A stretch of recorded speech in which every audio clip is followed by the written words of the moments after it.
이번 시간에는 당대 아주 이 세계가 어떻게 돌아가는지를 그래도 이해할 수 있었던 당대 지식인, 지성인 윤치호라는 분이 일제시대를 어떻게 체험하고 어떤 기록을 남겼나 하는 부분을 말씀드리도록 하겠습니다.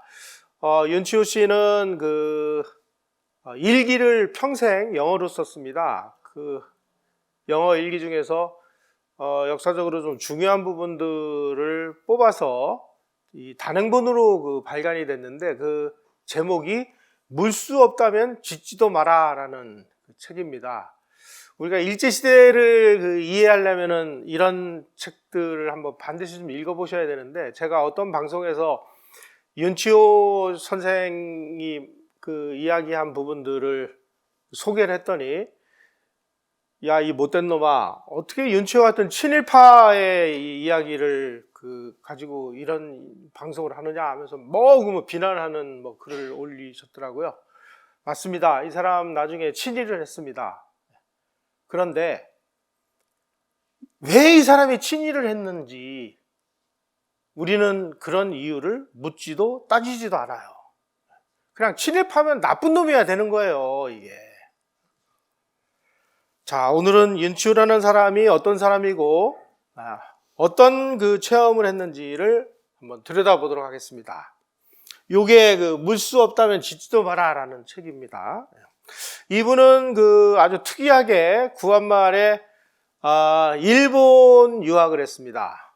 그리고 한국인 중에 최초로 영어를 배워가지고 영어를 아주 외국 사람 구사하듯이 영어를 구사했고요.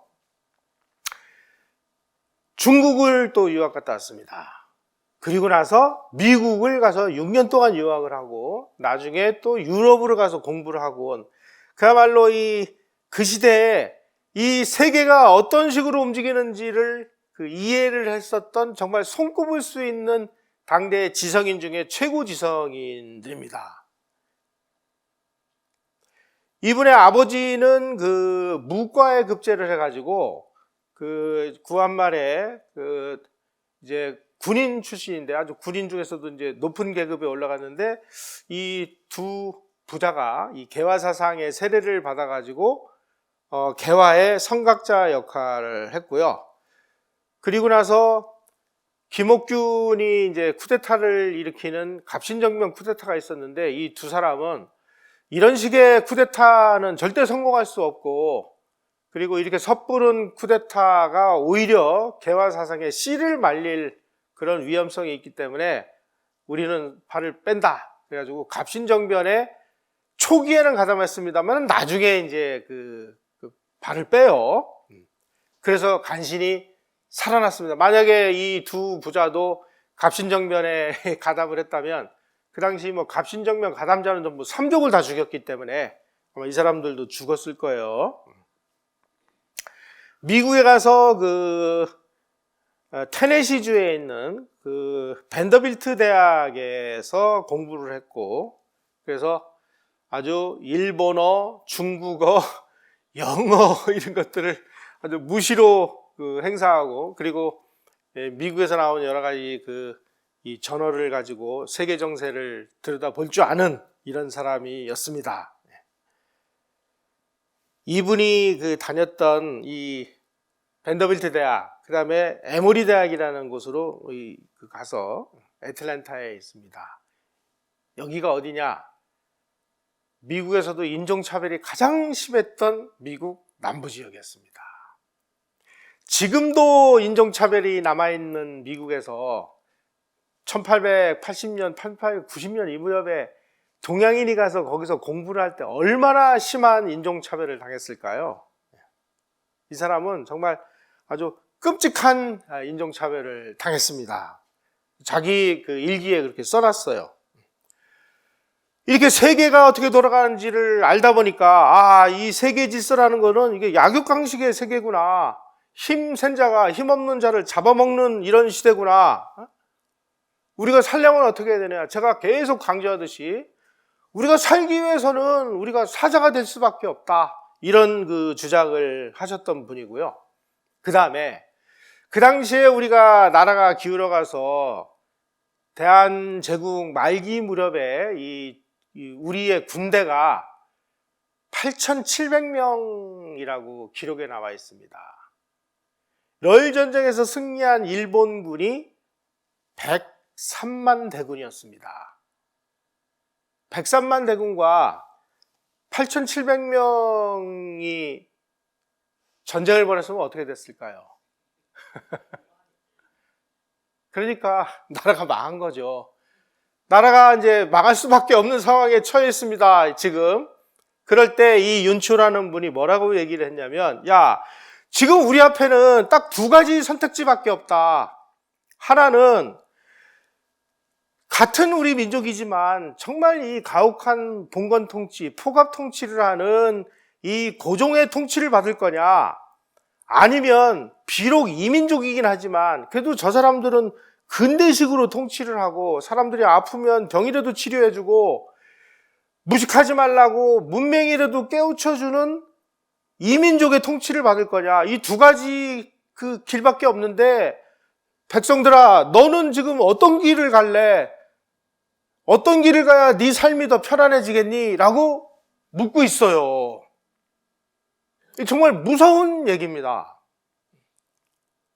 저는 이 윤치호의 이 부분의 그 글을 보고 갑자기 막 망치로 땅 하고 맞는 것 같은, 그래서 제가 이 일제시대를 우리가 욕을 먹더라도 이건 얘기를 안 하면 안 되겠구나 라고 제가 깨달았습니다. 왜 우리가 1910년 경술국치를 당했을 때 왜 조용했을까요? 왜? 두 가지 길밖에 없는데 조선 백성들은 야, 저 고종의 저 포갑 통치보다는 동족이지만 우리는 저희 가서 나의 생명과 재산을 유지할 수 없으니 내 생명과 재산을 유지하고 그나마 노비제도 없애주고 천민들 해방시켜주고 여성들에게 이름이라도 줘주고 하는, 나는 이쪽으로 나는 선택을 할래 라고 선택을 했기 때문에 조용했던 것이죠. 자, 윤치호는 미국에서 뭐 이런 그 차별을 당했습니다. 저쪽 보면은 저게 이제 뭐 백인, 이쪽은 개와 유색인종 뭐 이런 걸 거예요. 윤치호는 미국인들이 주장하는 양도할 수 없는 첨부의 권리나 개인의 자유는 언어의 유의다. 미국인들은 인간의 평등, 자유, 박애를 말하지만 자유의 땅에서 양도할 수 없는 권리를 누리려면 백인이 되어야 된다. 동양인은 유색인이니까 이런 거에 해당이 안 되는 겁니다. 일기에다가 이렇게 써놨습니다. 내가 마음대로 내 나라를 정할 수 있다면 나는 일본을 택했을 것이다. 지긋지긋한 냄새나는 중국, 인종 편견과 차별이 무서운 미국, 지긋지긋한 정권이 존재하는 조선에서 살고 싶지 않다. 오, 축복받은 일본이여, 동양의 낙원이여, 세계의 동산이여 라고 1893년 11월 1일 일기에 써놨습니다. 왜 그랬을까요? 그 당시에 일본 사람들은 야, 지금 저 백인들이 아시아로 몰려와가지고 우리의 그 독립과 자유를 뺏으려고 하니까 중국 너희들도 정신 차리고 조선 너희들도 정신 차려. 야, 우리 황인종들이 힘을 합쳐가지고 저 백인들의 저 포갑과 저런 그 침략으로부터 우리 한번 동양 사람들이 한번 막아보자. 이걸 주장했거든요. 친일파는 맞죠. 근데 이 사람의 친일의 논리는 무엇이냐라는 것을 우리가 이해를 할 때가 왔다라고 제가 말씀을 드린 겁니다. 윤치호는 3.1운동이 일어났을 때 반대했습니다. 독립운동도 반대했습니다. 그러니까 친일파 맞죠? 네. 근데 왜 이 사람은 그 반대했을까요?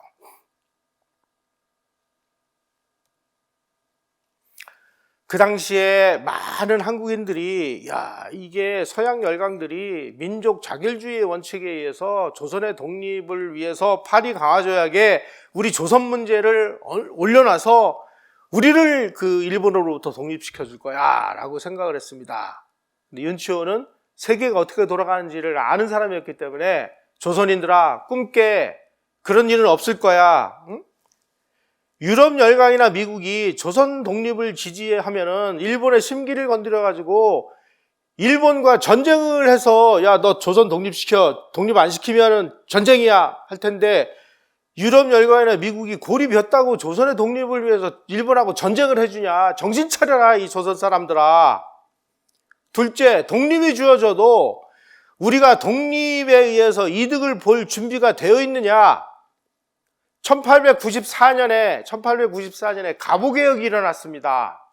그 갑오개혁을 통해서 일본이 우리에게 너희들 빨리 독립을 해. 그리고 우리가 개혁을 도와줄 테니까 너희들 빨리 독립을 해, 개혁을 해가지고 니네 나라가 니네 힘으로 너희 나라를 지킬 수 있는 군비를 확충을 해가지고 너희들 제발 좀 스스로 니네 나라 좀 지켜라고 독립을 주어졌을 때 그 기회를 당신들은 어떻게 활용했냐?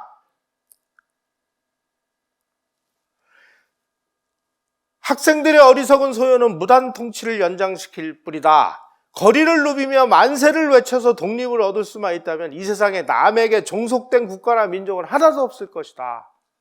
정신 차려라. 이렇게 주장을 했습니다.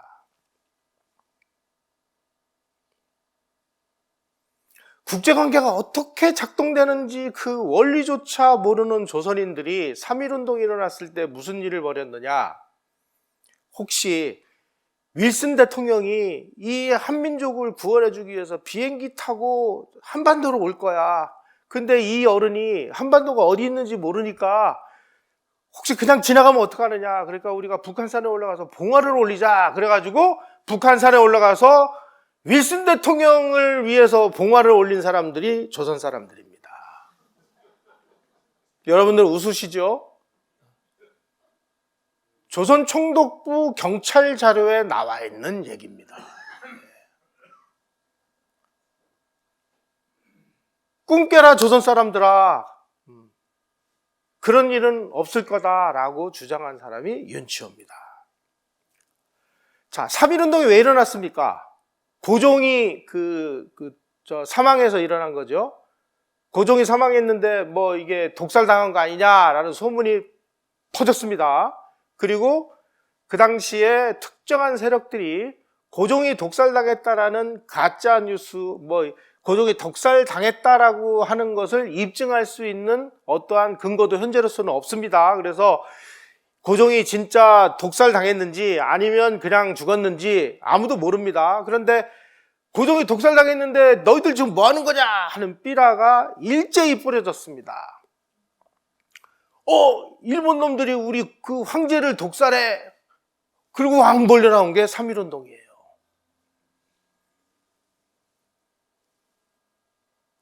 그 3.1운동을 보면서 윤치호가 이런 일기를 남겼습니다. 장례식에서 거행되는 각종 의식과 여기에 사용되는 의복들은 아름답긴 하지만 유치하다. 이런 것들은 인류사회가 유아기 단계에 있었던 2000년부터 줄곧 있어 왔는데 지금 다른 나라 사람들은 새들처럼 날아다니는 판국에, 아니 새들보다 더 잘 날아다니는 판국에 이런 얼빠진 형식에 얽매여 있다니. 이웃들은 하늘을 날고 있는데 우리는 땅을 기어다니면서 감히 독립을 운운하느냐. 더 기가 막힌 건 윤치호가 주한미국공사의 통역으로서 이 고종과 미국공사의 이 통역을 담당하면서 고종하고 가장 많이 만난 사람 중에 하나가 윤치호입니다. 그러니까 윤치호는 이 고종이 나라를 어떻게 팔아먹었는지를 정확하게 알고 있는 사람이에요. 그런데 고종이 죽었다고 3.1운동이 일어나니까 이 윤치호가 자기 일기에다 이렇게 써요. 만약에 고종 황제가 병합 전에 승하했다면 조선인들의 무관심 속에 저 세상으로 갔을 것이다. 저 나라를 팔아먹은 놈, 아유 잘 죽었다. 이렇게 생각을 했을 텐데 지금 조선인들은 복받치는 서름을 이기지 못하고 오스베를 적성하면서 고종 황제를 위해서 폭동을 일으키려 하고 있다. 이렇게 일기에 남겨놨습니다. 윤치호는 지금 독립을 허용한다고 해서 우리가 그 독립을 유지할 수 있느냐? 우리가 독립국가를 유지할 능력이 있느냐? 이 문제에 대해서 근본적인 문제를 제기했습니다. 그런 면에서 보면 아마 이광수의 그 민족개조론하고 거의 그 동일한 그 사고방식을 가지고 있었다고 봅니다. 조선인은 독립국가 유지는 물론이고 자치정부의 운영 능력이 없어서 독립을 해도 국가 유지가 불가능하다. 그렇기 때문에 3.1운동을 해서 독립이 주어진다 그래도 우리는 그 독립을, 그 국가를 유지할 수가 없다. 그러니까 뭐 간도지역에서 무장투쟁, 의열투쟁, 3.1운동, 뭐 광주 학생운동 이런 거에 앞서서 우리가 해야 될 것은 뭐냐? 첫째, 민족성부터 변화시키자. 실력을 양성을 해서 독립의 능력을 기르는 것이 최우선이다. 조선인의 실패는 게으름과 불결과 허위, 이기심, 공공정신과 단결력에 결여해 있고 분파주의, 지역감정 등 민족성에서 비롯됐다. 따라서 우리에게 시급한 것은 정치적이고 직접적인 투쟁이 아니라 개개인의 인격 소양에 의한 민족성 개조다. 다시 말해서 성실, 정직, 신용, 공공정신, 노동을 존중하는 정신의 함양을 통해서 민족성을 개조시키지 않고는 일본이 너희들 독립해! 라고 독립을 주어줘도 우리는 절대 이 국가 유지 못한다. 실력을 양성해야 진정한 독립이 가능하다고 외쳤습니다.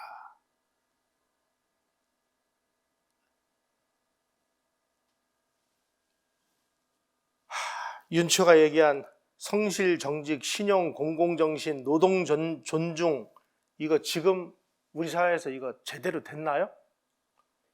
오늘날 우리가 지금 이렇게 굉장히 많은 어려움을 겪고 있는 것은 성실, 정직, 신용, 공공정신, 노동 존중의 생각이 아직도 엉망진창이기 때문에 이런 일을 겪고 있는 거 아닐까요? 이분은 이미 1910년대, 20년대에 한국인들에게 정신 차려라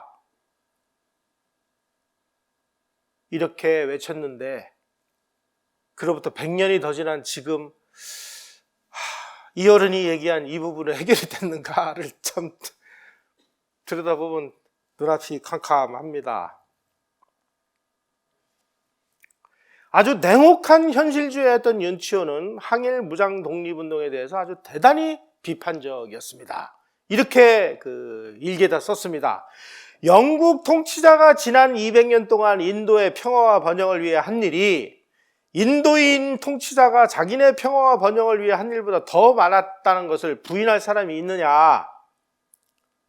한국인들아, 제발 감정만 가지고 구체적인 사실에 대들거나 주먹만 가지고 기관소총에 덤벼드는 행위를 하지 마라.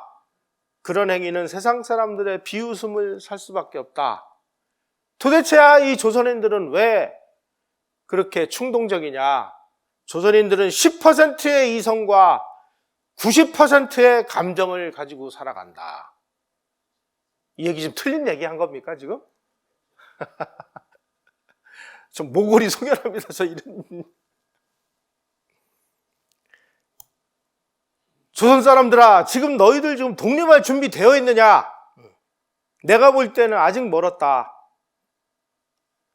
종교와 도덕은 민족의 영혼이고 지식은 민족의 두뇌고 부는 민족의 신체다.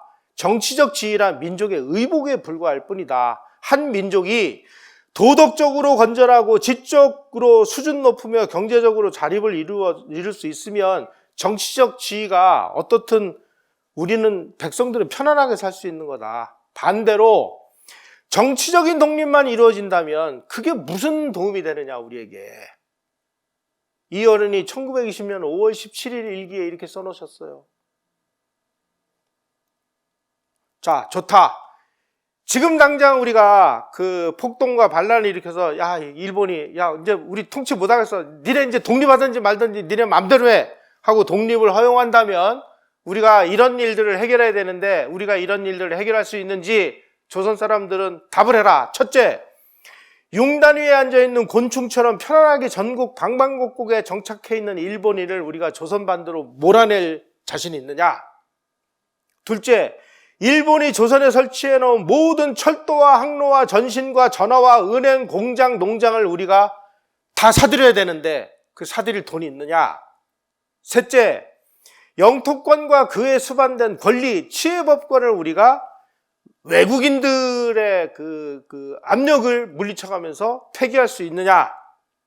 넷째, 우리가 영토를 수호하고 법을 집행할 수 있을 만큼 양적 질적인 면에서 막강한 육해군을 창설해서 유지해 나갈 수 있느냐?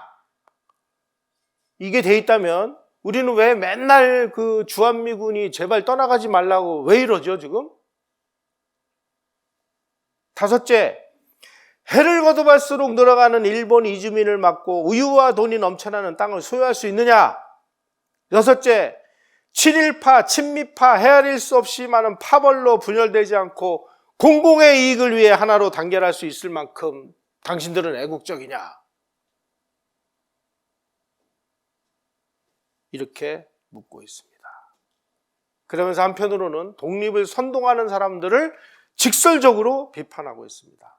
독립을 선동하는 이들은 하나님은 스스로 돕는 자를 돕기 때문에 우리 스스로 소유를 일으켜야 된다고 생각을 하는데, 그러나 하나님이 잘못된 방식으로 스스로 돕겠다고 기웃거리는 이들을 도와줄 리는 없다. 그네들은 한겨울 눈 속에 씨를 뿌리고 잘 자라게 해달라고 하나님께 기도한다. 그네들은 손가락을 불 속에 집어넣고는 불에 대지 않도록 해달라고 하나님께 기도한다. 그네들은 미국 대통령이 조선 독립을 보장하거나 일본이 조선을 개원하도록 미국이 일본과 혈전에 돌입하기를 학수고대한다. 착각하지 마라. 그런 일은 안 일어난다. 윤치호는 지배자, 수탈자인 일본의 부도덕성 못지않게 조선인의 부도덕성을 격렬하게 비판을 했습니다. 요 이용익이라는 사람이 여기 혹시 고려대 나오신 분 계십니까? 고려대를 만드신 분입니다. 제가 이분을 욕되게 하고 싶어서 말씀드린 게 아니고요. 윤치호가 이야기한 걸 제가 대신 말씀드린 거니까 저놈이 이렇게 비판하시길 바라겠습니다. 이렇게 얘기했습니다. 고종 황제의 악정이 절정으로 치닫고 있을 때 황제 개인 궁궐을 위해서 가난한 백성의 피땀으로 금괴를 주조해가지고 고종에게 바친 인간이 이용익이다. 그는 황제의 입장에서 보면 충신이 틀림없다. 그런데 그는 일본인을 증오했다. 그렇다고 해서 그가 애국자라고 할 수 있는가? 이용익 같은 인간은 조선인 입장에서 보면 일본인보다 더 위험한 놈이다. 지금 이런 사람이 한두 명이 아닙니다. 한두 명이.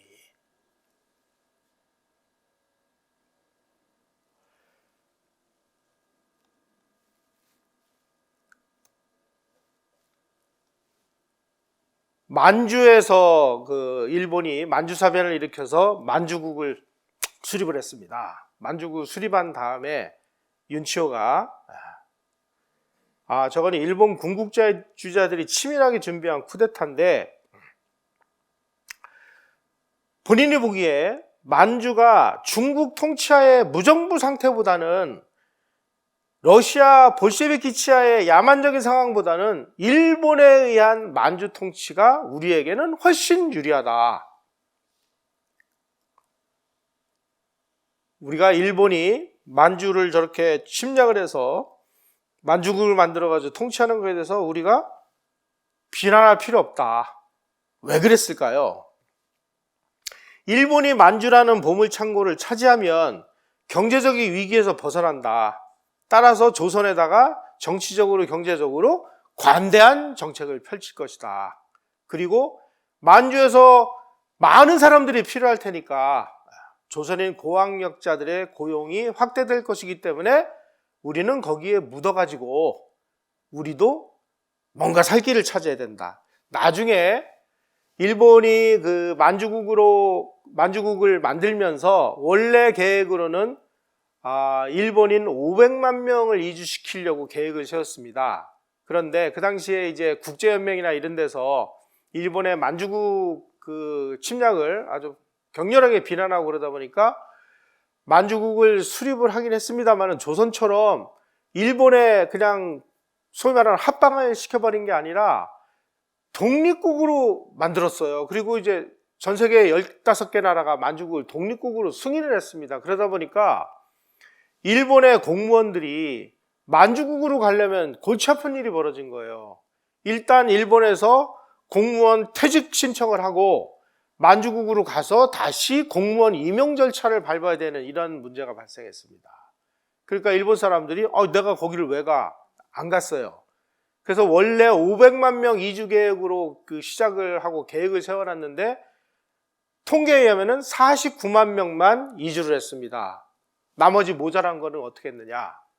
야, 우리 일본이 통치하고 있는 그 지역 중에서 그나마 정말 믿을 수 있는 데가 어디냐? 조선이다. 조선 사람들을 만주로 이주시키자. 그래가지고 조선 사람들이 만주로 이주할 수 있는 모든 문호를 개방시켰습니다. 그리고 야, 조선에서 뜻을 펴지 못하는 청년들이여, 만주로 와라. 만주로 오면 너희들 출세할 수 있는 길이 열려있다. 만주군관학교 봐라. 너희들 만주군관학교 가가지고 졸업해가지고 소위로 인간하면 너희들 고등관이야. 고등관이면 일제시대 때 신분 상승의 이 소위 말하는 이 증표나 마찬가지입니다. 그래서 한반도에서 시리에 빠져 있었던 정말 똑똑한 청년들이 전부 기차 타고 만주로 갔습니다. 박정희가 갔고, 백선엽이 갔고, 정일권이 갔고, 최규하가 갔고, 강영훈이가 갔습니다. 만주의 대동학원이라는 학교를 졸업을 하면 만주국 관리가 됩니다. 그래서 최규하, 강영훈 같은 사람이 만주 대동학원, 만주 건국대를 나와가지고 만주국 관리를 하면서 국가 통치는 어떻게 하는지를 배웠습니다. 윤치호가 예언한 그대로 된 겁니다. 자, 영국 국왕이 인도 황제가 됐는데, 아니 영국 국왕이 인도 황제가 된 거랑 똑같이 일본 천황이 만주국 황제가 되는 게 뭐가 잘못됐느냐? 그런데 영국 지네들은 인도 통치하면서 영국 국왕이 인도 황제가 되면서 일본 천황이 만주국 황제가 되는 거는 끝끝내 반대해가지고 결국 독립국가를 세웠잖아요? 봐라. 국제관계에서는 정의구, 인도구 이런 거 다 필요 없다. 힘에 의한 정글의 법칙이 통용된다. 그래서 윤치호는 중일전쟁이 발발하자마자 적극적인 친일 노선으로 전환이 됩니다. 왜 그랬을까요? 이 사람은 힘이 곧 정의예요. 힘센 편에 붙어가지고 우리의 생존을 도모할 수밖에 없는 거예요. 그러려면 내선일체를 해서 우리가 살 수밖에 없다. 보다 더 근본적인 문제가 있었습니다. 제가 아까 서두에 윤치호가 미국에 가서 아주 극심한 이 황인종으로서 인종차별을 하겠다고 제가 말씀을 드렸는데,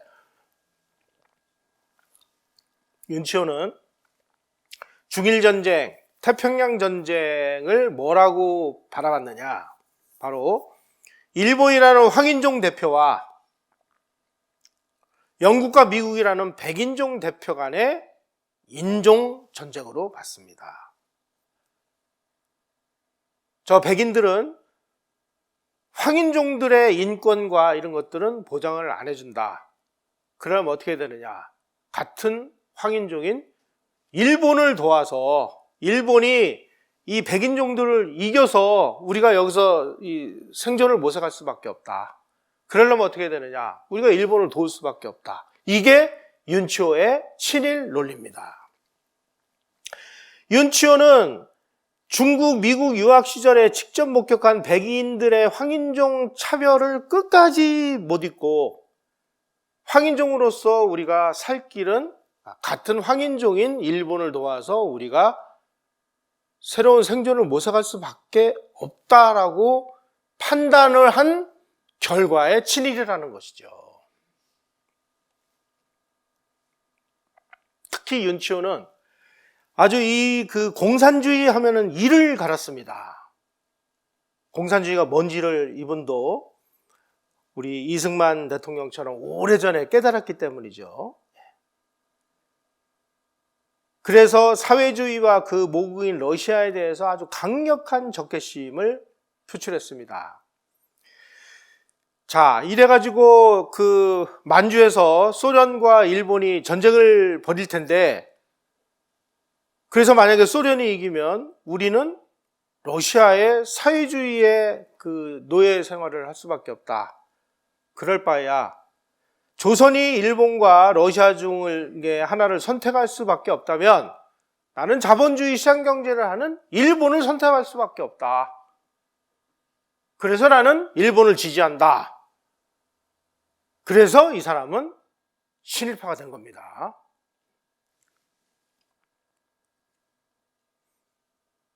러시아 사회주의보다 일본의 그 자본주의 시장경제 식민통치가 훨씬 낫다고 봤던 이 윤치호의 이 판단은 저는 전적으로 옳았다고 봅니다.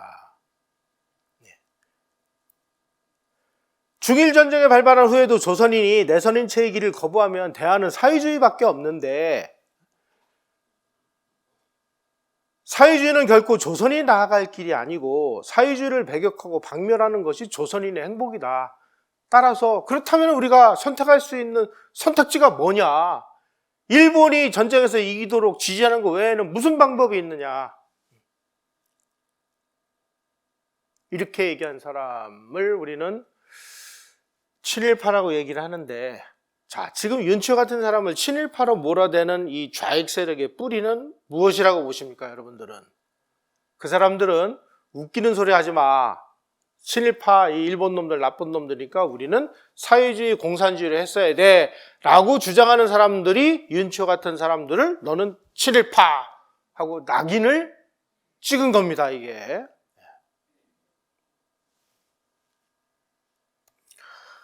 윤치호는 창씨개명, 징병 찬성했습니다. 왜 찬성했을까요? 이 지구상에 공짜는 없습니다. 공짜는. 자, 일본이 한국인들, 조선 사람들에게 제가 아까 처음에 참정권을 인정을 안 했다고 말씀을 드렸습니다. 너희들은 여기 일본 의회에 국회의원도 못 보내고 국회의원을 뽑을 수 있는 투표권도 없어. 그러다 보니까 군대도 안 가는 거예요. 왜냐하면 이 인류 역사에서 내가 중산층 시민이 국가를 위해서 외적과 맞서서 싸워준 대가로 참정권을 얻는 겁니다. 절대로 이 세상에서 공짜가 없습니다. 근데 그 옛날 근대 전투에서는 전쟁을 남자들만 했죠. 그러니까 여자들은 전쟁을 안 나가니까 참정권을 안 준 거예요. 참정권을 언제부터 줬느냐, 여성에게. 1차 세계대전이 일어났습니다. 그래가지고 젊은 청년들은 전부 총 메고 전선으로 갔어요. 가가지고 뭐 철조망에 걸려 죽고, 기관총 맞아 죽고, 독가스 마시고 죽고, 막 그러니까 후방에서 대포 만들고, 총 만들고, 이런 거 하는 인력이 모자라니까 여성들을 데려다가 무기 만드는 공장에서 근무를 시켰습니다. 그랬더니 여성들도, 야, 우리가 총 들고 싸운 건 아니지만 우리가 대포 만들고 포탄 만들고 총 만들어줘가지고 싸운 거니까 우리도 전쟁에 나간 거랑 똑같지 않느냐. 그러니까 우리에게도 투표권을 줘. 그래서 1차 세계대전이 끝난 다음에 여성들에게 투표권을 주기 시작을 했습니다. 일본도, 야, 이거 지금 태평양 전쟁이 일어나고 중일 전쟁이 일어나서 막 전선은 계속 넓어지니까 일본에서 이제 징집할 수 있는 청년들 다 징집해서 이제 없어. 이제 끌어들이려면은 조선 사람들밖에 없는데, 얘네들한테는 지금 우리가 참정권을 안 줬는데 어떻게 하지? 그래서 청년들아, 너희들 일본을 위해서 싸워주면 너희들에게 투표권 줄게. 이렇게 된 겁니다. 그래서 일본 제국의회의 중의원, 일본은 양원제로 되어 있습니다. 이 하원을 중의원이라고 하고 상원을 귀족원이라고 하는데, 일본 제국의회 중의원 의석 23석을 조선 사람들에게 부여를 했고 투표권도 줬습니다. 그 다음에 귀족원, 상원 의석은 7석을 너희들에게 줄게. 그리고 너희들에게 참정권 줄게. 그러니 너희들 일본에서 싸우다오. 그래서 최남선과 이광수와 김한란과 이런 조선의 지도층들이 청년들이여 일본을 위해서 피를 흘려다오. 너희들이 가서 일본을 위해서 싸워줘야만 우리가 정치적인 권리를 획득한다. 우리가 정치적인 권리를 얻어서 우리 조선 사람들의 권리를 일본 사람들에게 동일하게 만들려면 일본을 위해서 피를 흘릴 수밖에 없다. 청년들이여 전선으로 나가다오.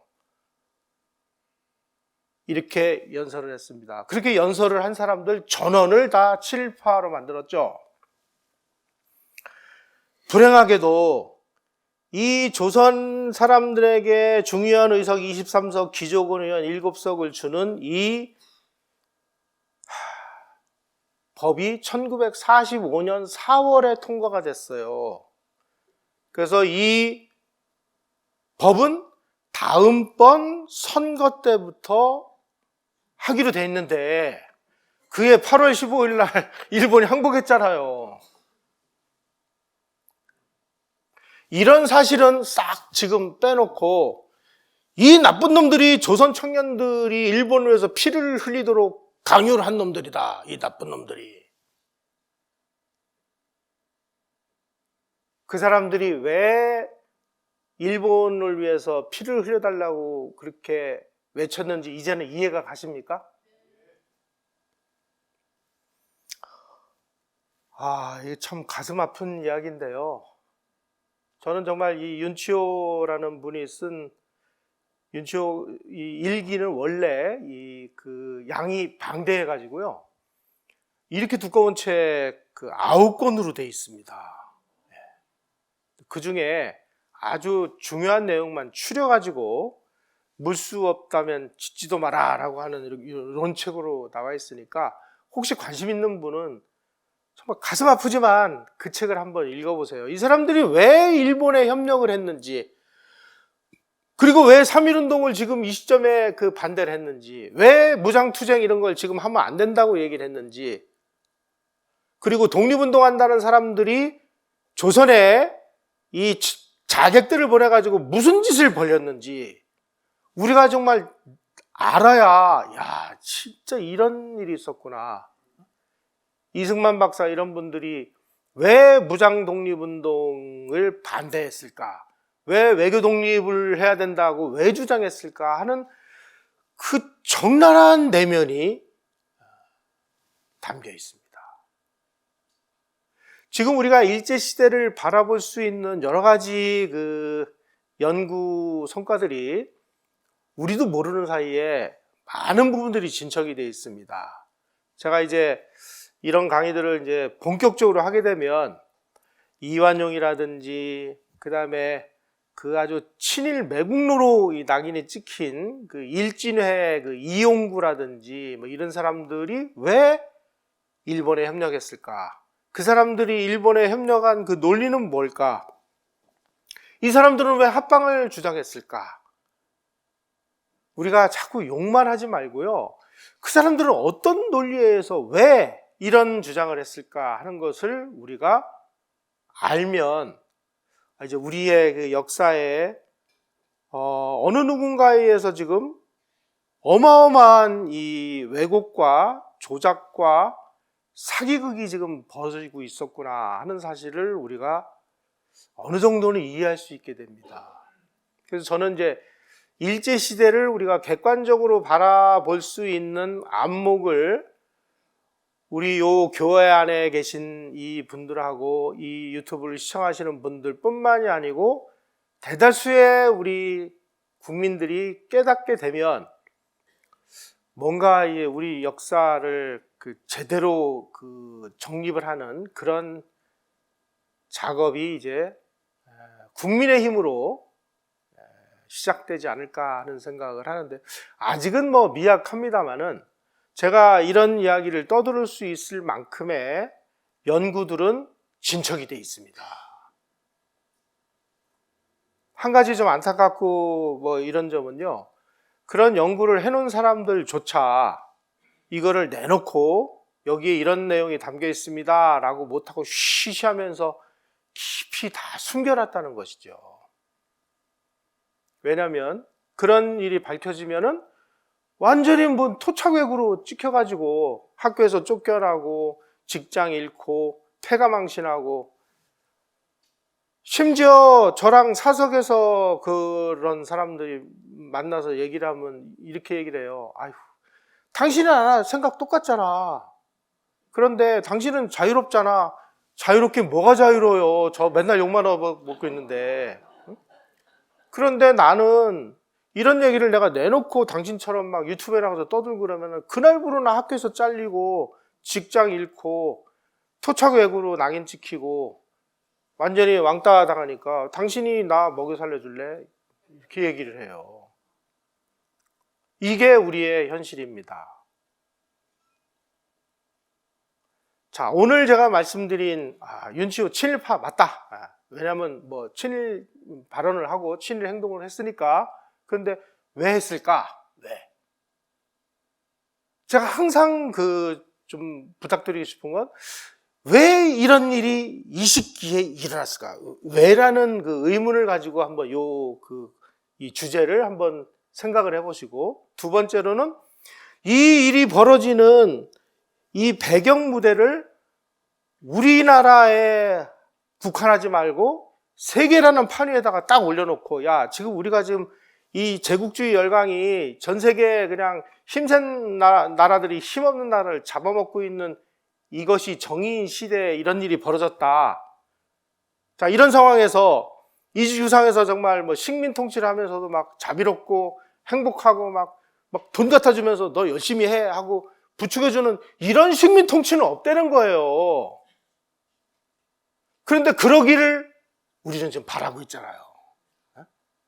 일본 너희들이 우리 식민 통치했으니까 우리를 일본 사람들보다 더 먹고 살기 편하게 너희들이 대접하셔야 되는데 지금 우리 안 대접해주고 말이야. 우리를 요보라고 부르고 이 나쁜 놈들아. 지금 이러는 거 아닙니까? 우리 지금 흰색 옷 입고 싶은데 왜 자꾸 색깔 있는 옷 입으라고 그래?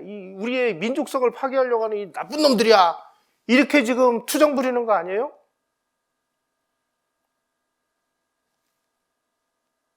저는 그래서 이 윤치호의 이 일기를 들여다보면요, 이 사람이 그 시대를 살면서 왜 영어로 이 일기를 썼는지 좀 이해가 가요. 이거 어느 날 누가 와가지고 이거 탈취해 가서 이놈 봐라 하고 이거 떠들어대면 어떻게 해요? 그런데 그 당시 이제 영어를 알 줄 아는 사람이 몇 명 안 되니까 이 어른은 평생 이 영어로 영어로 썼습니다. 영어로. 얼마나 답답했으면. 그래서 우리가 그 시대를 살았던 사람이 그 시대를 살면서 느꼈던 여러 가지, 정말 특히 이 세계 정세가 어떻게 돌아가는지를 알았던 윤치호 정도 되는 사람이 남긴 이런 기록들을 가지고 일제시대를 들여다보면서 우리가 알고 있는 일제시대, 교과서에서 얘기하는 일제시대, 언론이 지금 선동하는 일제시대, 민주당 정치인들이 얘기하는 일제시대하고 우리가 비교해 볼 필요가 있습니다. 저는 그냥 뭐 그런 내용 중에 여러분들이 꼭 아셔야 될 부분들만 이렇게 정리를 해서 전달해 드리는 겁니다. 정신이 좀 번쩍 드세요?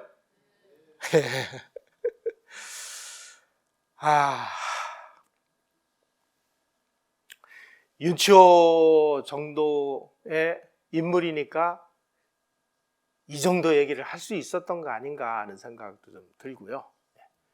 이런 이야기들을 혼자만 하시지 말고 주변에 좀 널리 알려서 제발 우리가 이 소위 말하는 이 일본이라는 나라를 어떤 이 악의 화신으로 만들어서 그냥 때만 되면 뭐 돈 내놔라, 뭐 배상해라.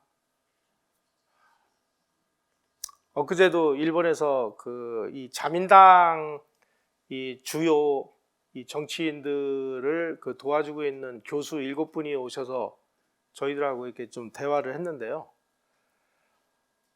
그분들이 그래요. 아유, 일본도 할 만큼 했어요. 이런 얘기를. 이제 우리가 다음 시간, 다음 시간에 일본 사람들이 진짜 이 땅에 와서 무슨 일을 어떻게 했는지를 조금 더 구체적으로 말씀을 드리도록 하겠습니다. 고맙습니다.